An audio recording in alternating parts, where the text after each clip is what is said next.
64 rape, 66 rape with murder, আর তার সাথেও 103(1) BNS act.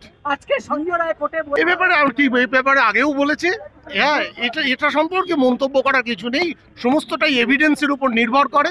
আমরা ইলেকট্রনিক, সায়েন্টিফিক সমস্ত এভিডেন্স প্রডিউস করেছি এবং তাতে কোর্ট সেটা স্যাটিসফাইড হয়েছেন এবং ওনাকে কনভিক্ট করেছেন। তদন্ত কি এখানেই শেষ না আগামী দিনেও তদন্ত না, চলবে? তদন্ত তো চলছেই। আপনারা কি সর্বোচ্চ সাজা দাবি করছেন? হ্যাঁ, সর্বোচ্চ তো আগেও করেছি, এখনো করব।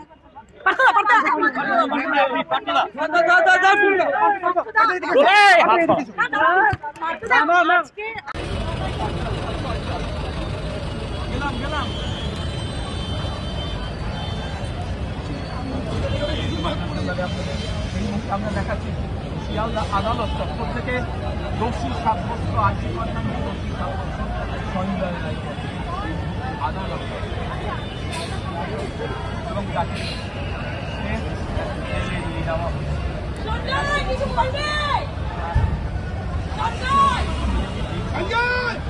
রাজ্য সঞ্জয়